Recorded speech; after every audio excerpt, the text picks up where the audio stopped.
The number one mistake that engineers make is not what you think, and it goes against pretty much everything that you've heard on YouTube. Hey guys, in this video, Hi, my name is Sides.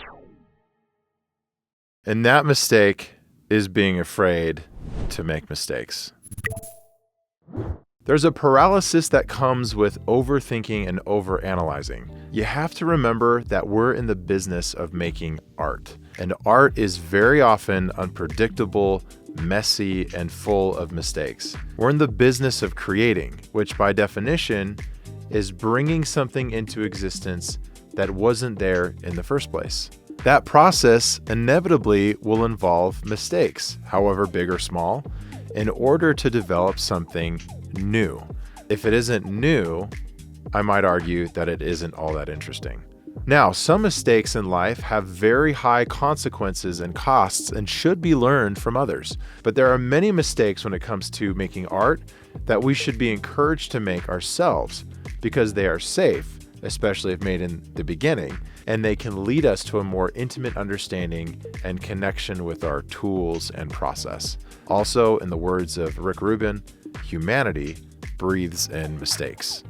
So in this video, I'm going to share 5 mixing mistakes that you should make as soon as possible if you want to truly understand your tools in a way that transcends the technical side of mixing. But first, I want to take you back to October 2014. By this time, I had been producing and composing my own music for just a few years and was asked to compose some original music for a lantern festival called the Rise Festival. This is where around 10,000 people gather in the Nevada desert, listen to live music, and send off lanterns into the night sky.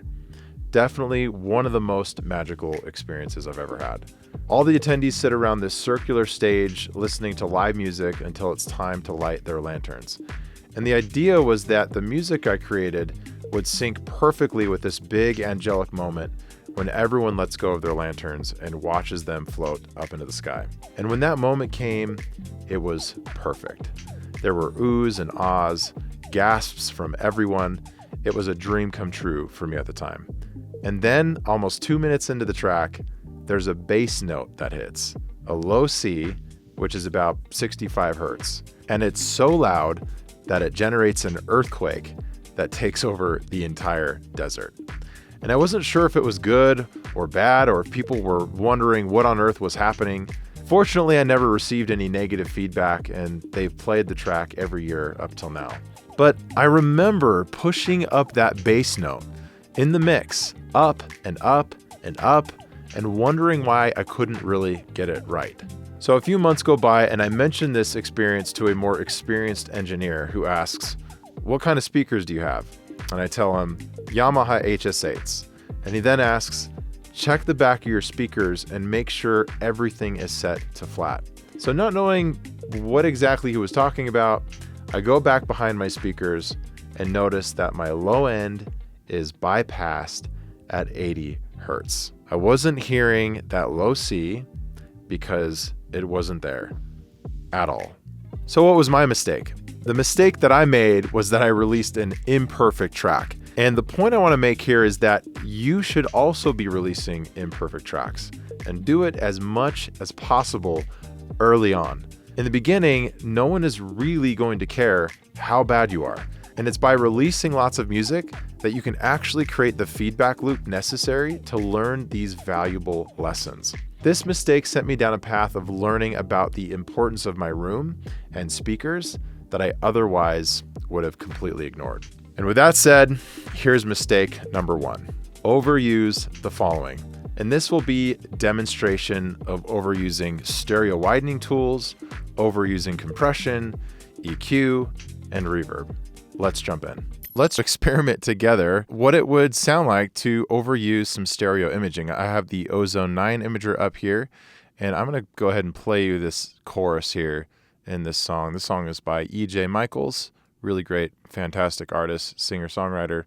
Let's go ahead and listen to this track without any Ozone imager at all. I have it on a piano, but we'll just go ahead and turn it off for now. So please tell me lies. so I don't have to go to bed another lonely night.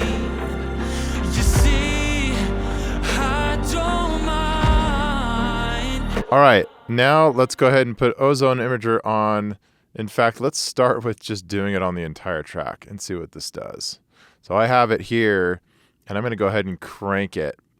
And we'll go ahead and just do the extreme. The whole entire thing, we'll pump it up to 100, and it's cranked all the way down to 39 hertz. So let's see what that sounds like.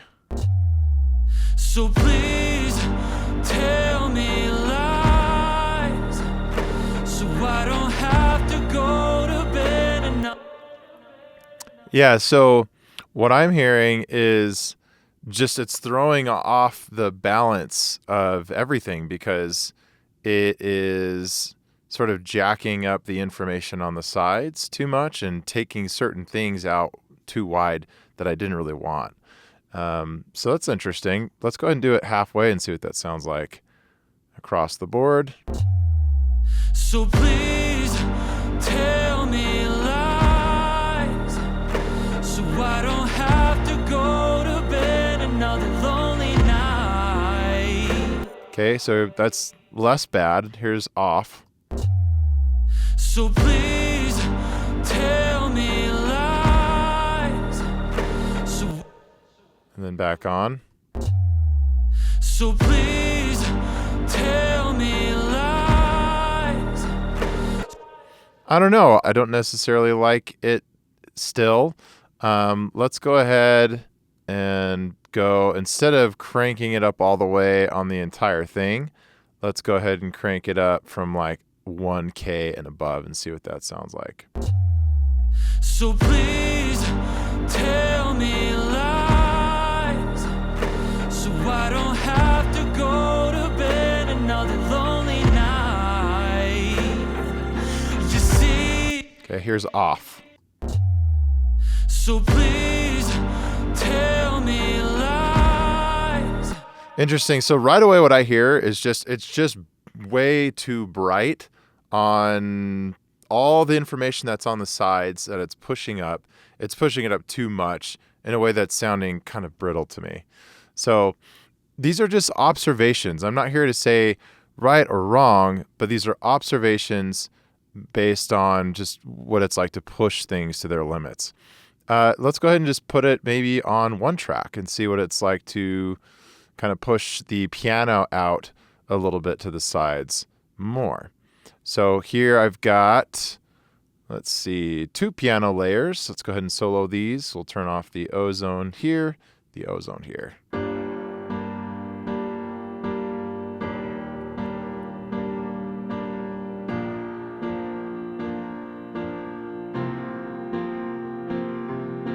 And then I have both instances of the ozone imager cranked all the way to 100 across the entire spectrum on both pianos.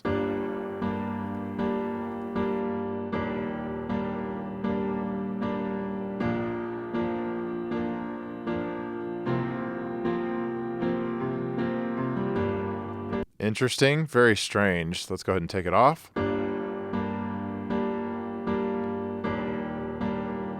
Okay, so that sounds better for sure to me. And then let's go ahead and go halfway on both of these.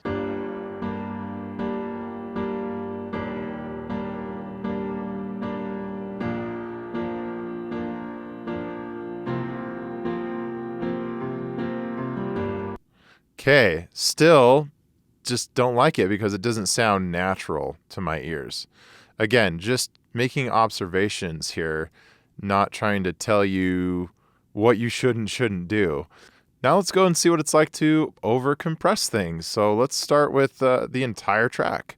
We'll go ahead and pull up a pretty standard, I don't know, the SSL bus compressor here. And we'll crank the threshold and get a lot of compression going.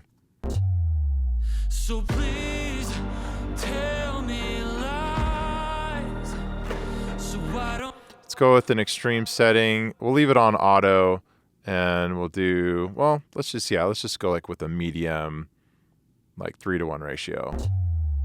So please tell me. make up some gain here.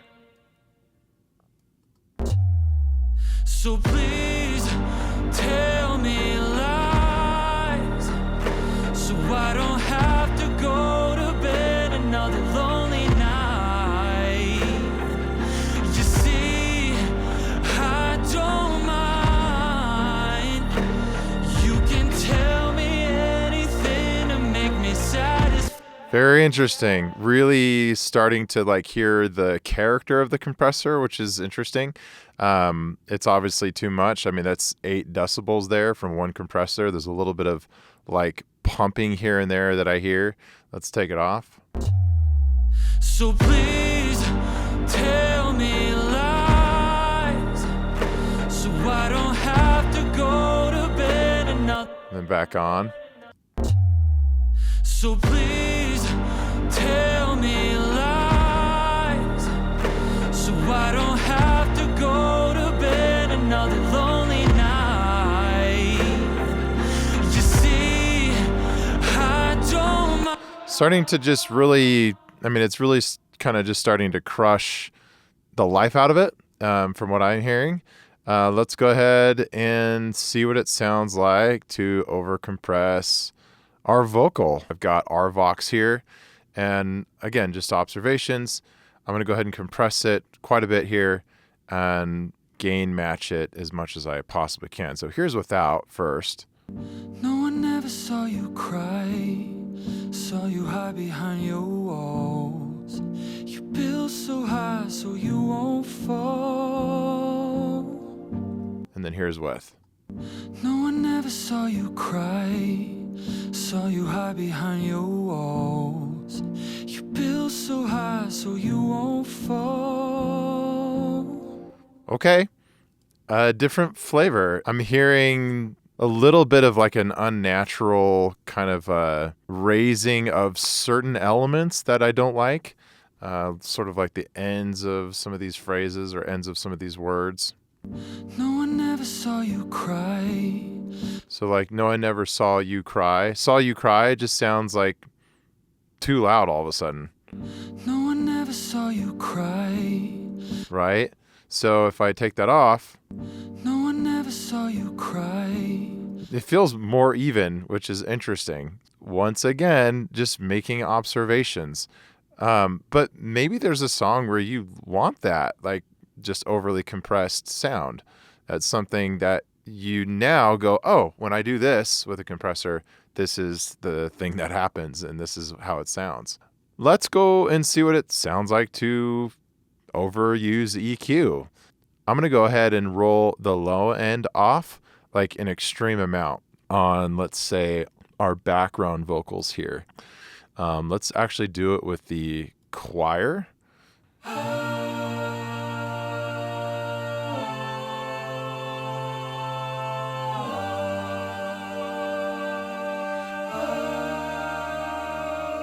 All right, so you can hear a little bit of me singing opera in there, which is always fun. Let's go ahead and put a crazy amount of high pass on this. So let's bring this up to like, I don't know, 200.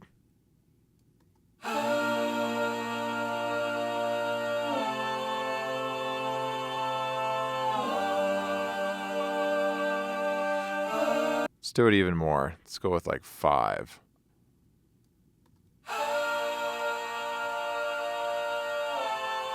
Now it sounds like they're in a telephone booth. Let's go ahead and move it back until we get it right.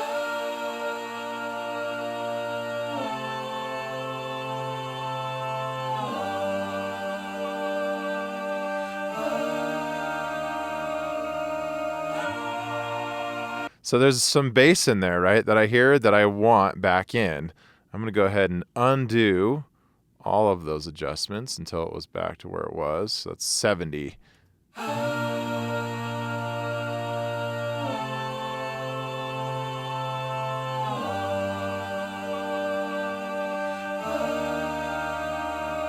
Cool.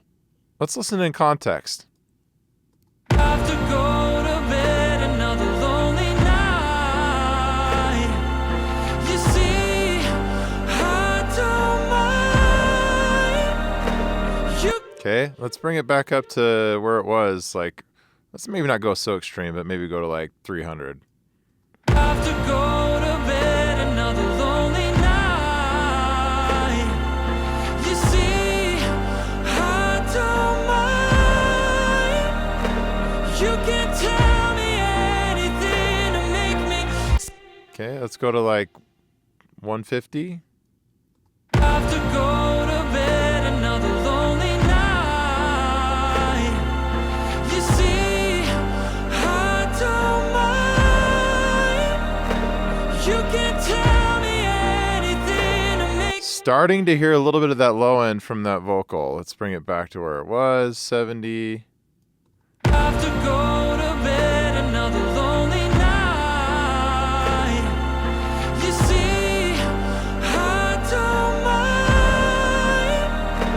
You can tell me anything to make me satisfied. So while it's not doing a lot to the other sort of like vocal parts that are not occupying that low end frequency range, we're losing the intention of what I have in this choir here, this whole entire choir, which is to have kind of that full spectrum of bass, you know, mids and highs.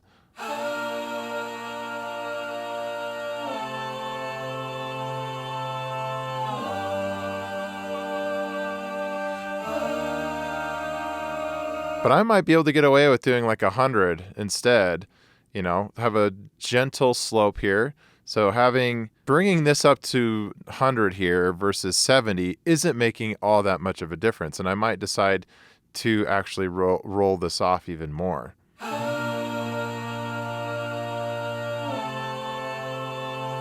Versus 70.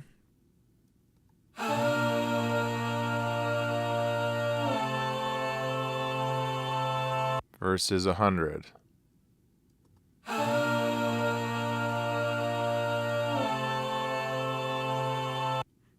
And that's probably negligible, but there you have it. There's kind of using the extreme for EQ. Let's go ahead and add more high end. Let's go ahead and crank the high end and see what that sounds like in context. I'm going to go ahead and crank it above 4K here at 10 decibels. Have to go to bed another lonely night. You see, I don't mind. You can tell me anything. Wow, it's a lot. Let's go ahead and bring it back to, or actually, let's leave it there and just toggle that on and off. Have to go to bed another lonely night. You see, I don't mind. You can tell me anything to make me satisfied. Wow, that is hairy. Let's take it down halfway and see if we like that any better. Have to go to bed another lonely night. You see, I don't mind. You can. Starting to hear some of the air and some of the breath of the background vocals, which is, it's another thing. Do I want that? Not really. Maybe I'll go even halfway from there. Go to 2.5. Have to go to bed another lonely night. You see, I don't mind. You can tell me anything to make me satisfied.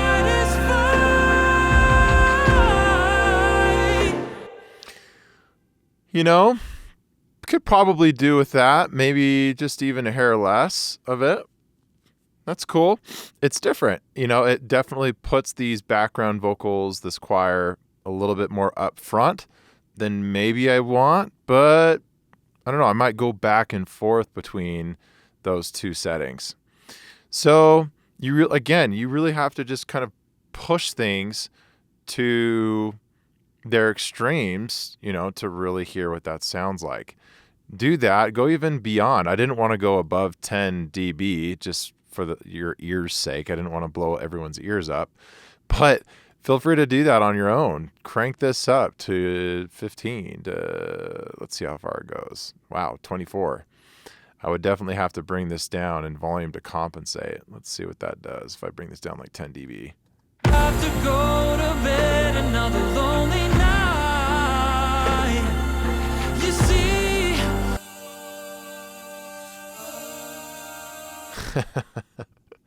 that's a thing, you know? And as long as you pay attention to the volume balance, you can compensate for that. And it's a different flavor now.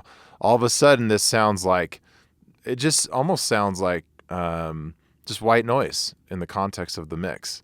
have to go to bed another lonely night. You see, I don't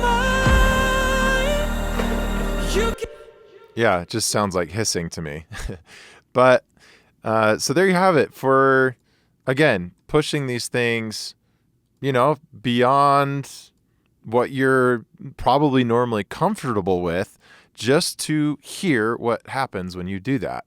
So let's go ahead and do the same thing with reverb as kind of a last, okay, here's what it sounds like to really push the limits of our plugins. Let's pull up first on the stereo bus a Reverb Pro R. This is something that you might be familiar with. And let's see what happens if we do it across the whole thing.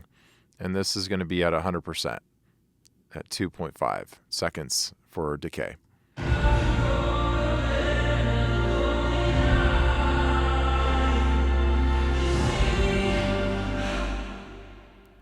Kind of sounds like I'm on the outside of the arena listening to it from like a distance, right? And then if I take it off, it's like we're inside. have to go to bed another lonely.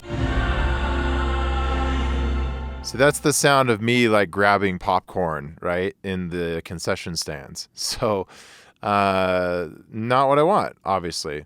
Maybe let's go halfway and see what that does. Have to go to bed another lonely night. It just sounds too distant, and I don't want that. Let's go 25%. Have to go to bed another lonely night. You see, I don't mind. You can tell me anything to make me. Much better. Doesn't sound terrible, but I want more control over what has space and what doesn't so that I can have more contrast. Let's go ahead and toggle this on and off. Have to go to bed another lonely night. You see, I don't mind. You can tell me anything to make me satisfied. Have to go to bed another lonely night. Have to go to bed another lonely night. Yeah, I personally think it loses a little bit of its impact, but maybe that's something you would want. Maybe you can create an auxiliary send and sort of glue the instrumentals and the drums together with like, 20% of that or less, right? And then not have that on the vocal so that you have some contrast there. So again, just making observations, seeing what it's like to push things to their limit, and then kind of pull back from there. I think that's a great way to mix, is to go to the extreme and then kind of pull it back until it's just right.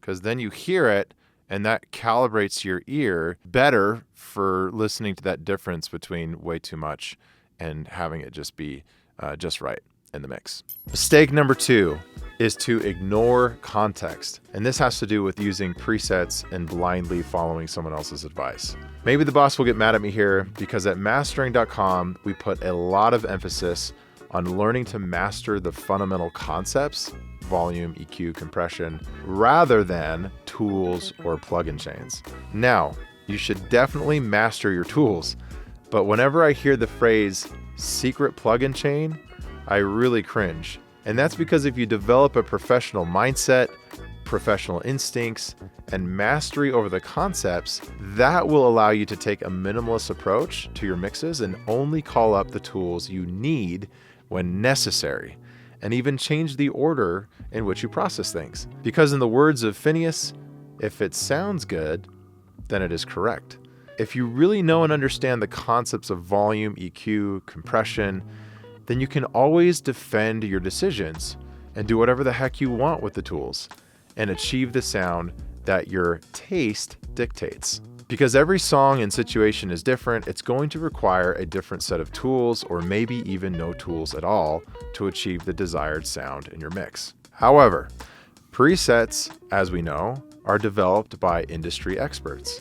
And while using them will be hit and miss, there's a positive side here. They expose you to different processing chains and settings you may not have considered. And this can broaden your sonic palette. Don't be afraid to make the mistake of using presets or start your processing on a particular track with someone else's recommended chain. Go out and buy the next advertised plugin chain. See if it makes a difference and is something that you love. It might be, as long as you're willing to learn and understand why they're set up the way that they are. Go through every preset there is for a compressor, saturator, EQ, on your guitar, your vocal, your bass, and listen carefully to the sonic differences and make the connection with what you hear to the changes in the parameters. And remember, it's very important that you develop your taste. And that is another very important reason you should make this mistake. Mistake number 3, spend money on hardware and plugins. This is one of those things that you really can't avoid. It's in our nature to just want to go out and buy the gear. That's fine, because no matter what someone says, you're going to do it anyways. Everyone on the internet, including myself probably, will tell you to stop buying more and more gear and plugins. That it's not about the gear, it's about your ear. And that's true. I agree. But the reality is that you'll never know if that's true unless you make that mistake of using a bunch of fancy third-party plugins or other gear before you have the ears and skills to know how to use them properly. Obviously, you're going to need the essentials, but it would be like me going out and buying a $10,000 mountain bike thinking I'm going to win the next big enduro race. Sure, the bike might last longer and not break as quickly as one from Walmart, but I'll still probably come in dead last. I can't tell you how many students of ours we work with who have hundreds, even thousands of dollars of third-party plugins and gear, and eventually they all come to the same conclusion, that their gear isn't what made them better. It was fine-tuning their ears, their rooms, developing a pro mindset, and mastering the fundamental concepts involved in mixing and mastering. Take one of those students and they'll get a far better mix with their stock plugins than when they first started our program with all the fancy tools that you could want. That being said, limiting yourself to just a few simple, fundamental tools can be a great way to eliminate overwhelm and highlight any weak links in your mixing process. So I put together a guide that walks you through my top 10 plugins for mixing and mastering. You can access it by clicking the link in the description below. Just enter your email on that page and I'll send you the PDF so you can use it to build your own arsenal. If you want to do that, just quickly pause this lesson now and go grab it. Mistake number 4 is over-referencing. This has to do with copying the reference too much. So what do I mean by over-referencing? What I'm referring to is the practice of copying every little mistake of a reference mix into your own mix in painstaking detail, observing everything as closely as possible. The volume balance, the frequency curve, the dynamics, spatial effects, etc. At first, this can be hugely insightful, but what you'll quickly learn is that every mix is highly contextual. So trying to mimic every element and detail may or may not work. And you won't know that unless you do it. Your job as a mix engineer is to use the technical and creative tools at your disposal to enhance the emotion of the song. So attempting to make your mix sound identical to your reference track is like trying to paint a replica of a famous painting with different subject matter, elements, and tools. Imagine you're an artist trying to replicate the Mona Lisa. You're using acrylic paint instead of oil, your canvas is square instead of rectangle, and your subject is male. No matter how accurately you mix your colors or recreate the brushstrokes, you'll never create an exact copy because you're working with different tools, materials, and subject.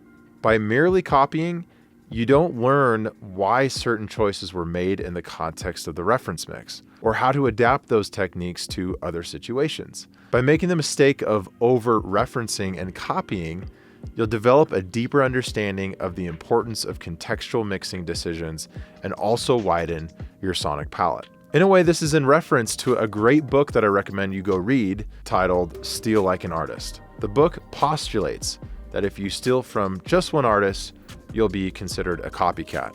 And if you steal from 100 artists, you'll sound original. And finally, mistake number 5 is to be overly technical and left-brained in your mixing. Being overly left-brained or technical when mixing music can be compared to a tightrope walker who only focuses on the laws of physics as it relates to balance. They approach their task purely from a logical and technical standpoint, ignoring the feel. However, tightrope walking is not just about balance. It's also about courage, intuition, adjusting to unexpected winds or slight shifts in balance, feeling the rope under your feet, and the artistic performance to the audience below. In other words, it all becomes instinct. I've never actually tightroped. An overly technical approach can lead to mixes that lack emotion, soul, and connection. Music is as much about feeling as it is about technical precision. If a mixer is too engrossed in technicalities, they might miss opportunities to make creative decisions that could give the track character, depth, and emotional impact. It could lead to a reluctance in taking risks, in fear of disturbing the perfect balance. But taking risks and embracing unexpected outcomes often lead to the most memorable and unique pieces of music. It's about finding the balance between the technical and the creative. Just like a tightrope walker has to balance the physical laws with their emotional and artistic performance. If you didn't already know, our program is called the Reverse Engineer, and we literally teach music production in reverse by starting with arguably the most technical, left-brained part of engineering, mastering. Because mastering requires a stronger objective skill set and ear, they deeply learn about the sonic and dynamic spectrum from a more objective and technical standpoint. They learn to identify problematic frequencies, dynamic issues, and use plenty of analysis in the process. We give our students 4 coaching calls each week where they can ask any question or receive live feedback on their tracks. One of these is called Music Review Night specifically.